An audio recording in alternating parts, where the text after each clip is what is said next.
Sahir Galt here, and I'm going to show you how to identify musical intervals entirely by ear. And the first step toward developing this musician's superpower is to set up certain categories in your mind. Imagine you were looking at a color, but you had no language for such things, and likewise no conceptual bins like reds, blues, or greens. Of course, you might imagine how this would constrain your ability to communicate about the color with others. There's no word for yellow. How do you talk about it?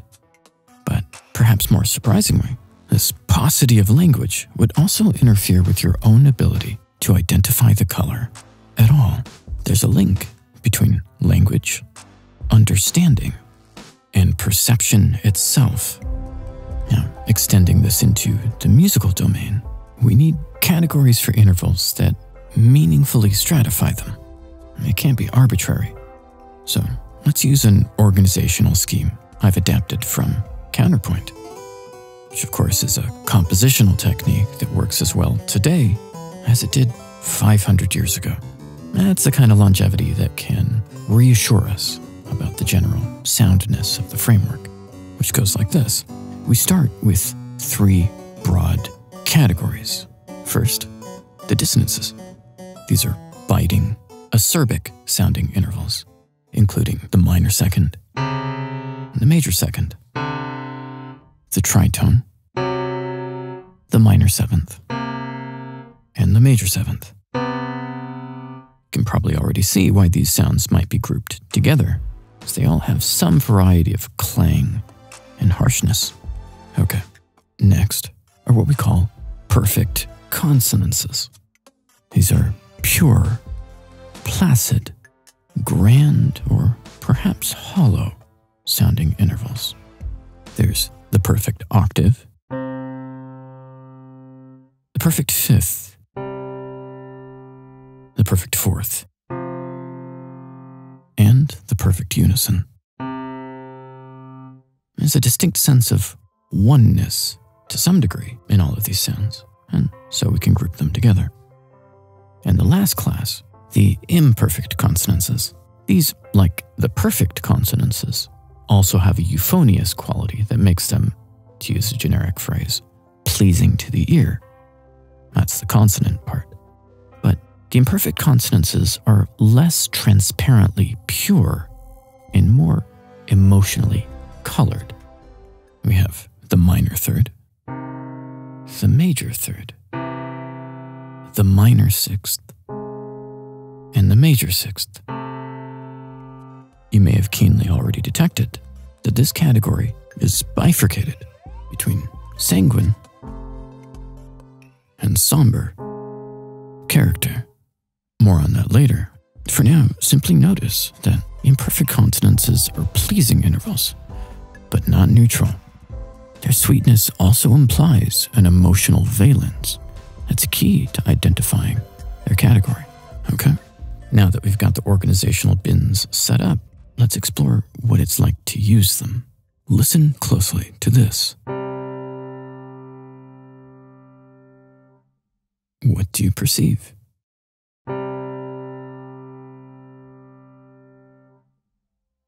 Well, what you don't perceive is harshness, so the dissonances are out, removing nearly half of all of the intervals. Has a very simplifying and clarifying effect. So we're on to the consonances. And it should be further clear that this interval doesn't have any implicit emotional polarity, neither optimism nor melancholy.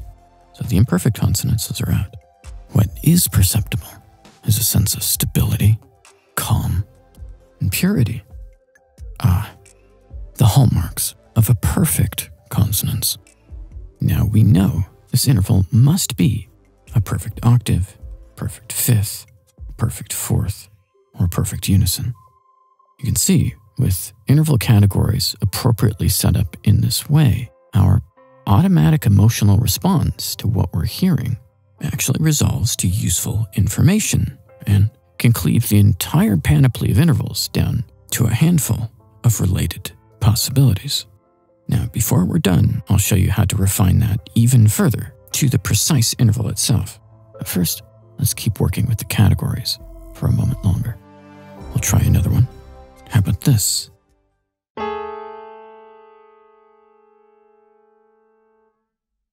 What do you feel?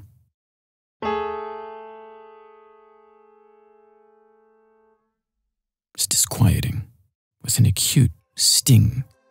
Clearly, a dissonance. So we know this is a seventh, a tritone, or a second. Let's do two more. How about this interval?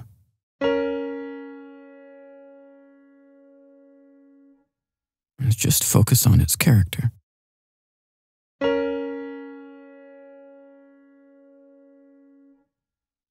Right, it's a pleasant interval. It's bright and sweet. Well, that's an imperfect consonance, making it either a third or a sixth. Okay, last one, all you.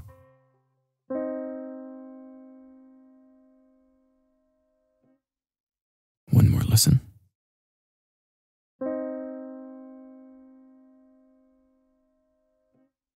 What do you think? Perfect consonance, imperfect consonance, or dissonance? Now, make it real. Comment what you think it is, and share what you perceived that made you categorize it that way. Committing to your choices in ear training practice, like in most everything, transforms a fleeting moment into something more meaningful and enduring. Right. Now that we can narrow intervals down to their respective categories, let's go even further. Starting with the imperfect consonances, you probably already see the very simple move to further whittle down the options. So you've identified a sweet, pleasant interval. Okay, it's an imperfect consonance. And now you simply focus on whether it's dark or light. Dark, you're hearing a minor third or sixth. Light, major third or sixth. You've cut the possibilities in half. And you know the quality of the interval, major or minor. So we simply need to ascertain, is it the third or the sixth? And that's straightforward relative distance. Are the notes close together? It's the third. Are they far apart? It's the sixth. And that gets us to the precise interval for this category anyway. Now, let's work through one together so you can see the full continuity of thought. So here's our interval. First question, is this biting, pure, or sweet? Put another way, is it a dissonance, perfect consonance, or imperfect consonance? Of course, we know the category we're working on already, but we can hear this interval is pleasing. It's easy on the ear, but it's not transparently pure, so it's an imperfect consonance. And the next question within this category, is it dark or light? Melancholy or optimistic? This is rather somber. It's a dark interval. So we know it's a minor third or a minor sixth. And to disambiguate that, we ask ourselves about the distance. Are these notes very close together, just a half step wider than stepwise? Or is there some distance between them? Well, it's a bit of a melodic jaunt to get to that top note. This must be the minor sixth. So, first identify the category. If it's an imperfect consonance, then pin down quality, major or minor. And finally, relative distance, near or far. Let's move now to the perfect consonances. So we identified a pure, placid, hollow sound. It's a perfect consonance. Then we need to notice that there's a hierarchy of stability and purity within the category. The perfect unison is the most pure and most stable. Makes sense? It's literally the same pitch. It's closely followed by the perfect octave. These two pitches are practically one. In a geometric sense, identical shapes, differing only in scale.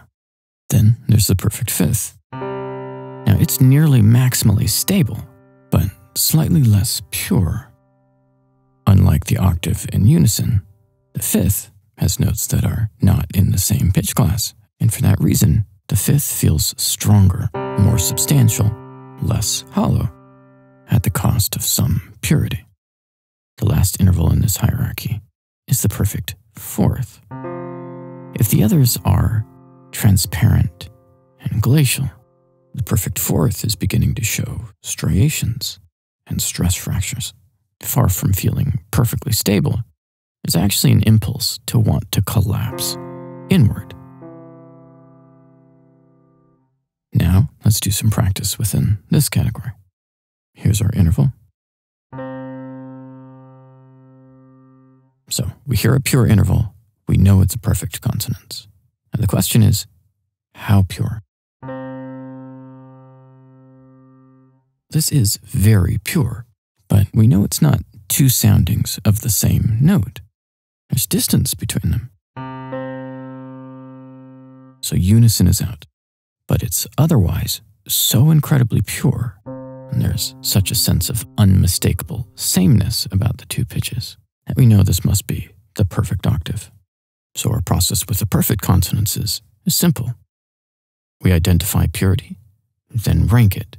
If it's as pure as it gets, we just need to figure out whether there's distance between the notes. If so, it's the perfect octave. If not, it's the unison. If it's a little less pure than that, but still very stable, it's the perfect fifth. And if it's starting to show instability and a desire to resolve elsewhere, it's the perfect fourth. Right, last category, the dissonances. Here again, we'll start with relative distance. If the interval is very wide, nearly an octave, it must be the seventh, comes in major and minor. Adjacent pitches, it's a second, major or minor. And if the interval cuts precisely down the middle of the octave, well, there's only one interval that does that, the tritone. From here, we need to sort the seconds and the sevenths. And for this, it's largely about perceived sharpness. Within the seconds, if you hear a cheerful clang, it's the major second. If it's an incisive cut, it's the minor second. Within the sevenths, if you feel a piercing sting, it's the major seventh. A blunt, authoritative push, minor seventh. And now let's practice within this category. Try on this interval. Of course, it feels disquieting, harsh, so it's a dissonance. Now, let's identify relative distance. The notes are quite close together, so it must be a second of some kind. I have to figure out whether it's major or minor. And so we notice it has an incisive stab, making it the minor second. To recap the approach here, we identify a tense discordant interval. Okay, it's a dissonance. Then we discern distance. Middle of the octave, tritone. Done. On the extreme poles, there's one more step. Very wide, it's a seventh. Then we inquire about sharpness. If blunt, minor seventh. Has a sharp edge, major seventh. On the other side of the spectrum, very narrow, it must be a second. And if we perceive that sharp edge, it's the minor second. If it's blunt and clangs, then it's the major second.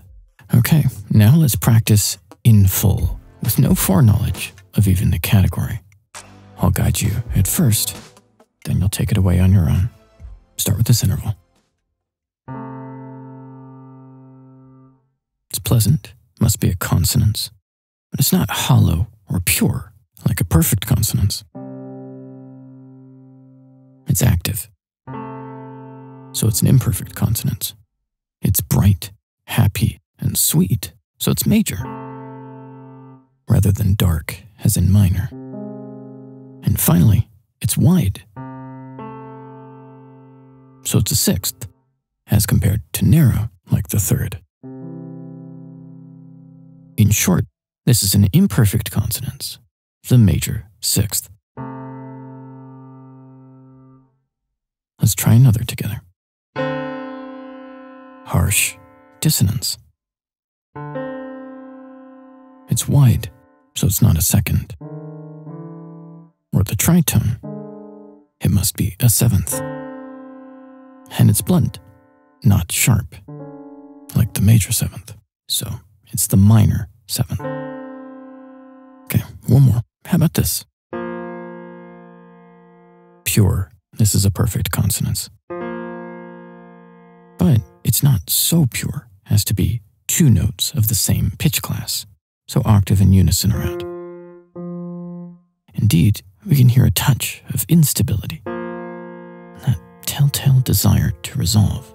So it can't be the fifth, which is incredibly stable. It must be the fourth, just gently teetering on a collapse. Okay, now practice these until you're intuitively conversant with the categories and their concomitant sensations. Once you're there, you'll realize you're identifying the intervals instantaneously. And for more lessons on becoming a great singer, as well as a great musician, get my Virtuoso bundle. You'll learn how to perfect your tuning, sing lightning-fast runs, harmonize on the fly, and transform your voice with the most powerful vocal system there is, V60. Get the Virtuoso bundle. It's time to begin your journey. And that's all for now. I'm Sahar Golds. I'll see you next time.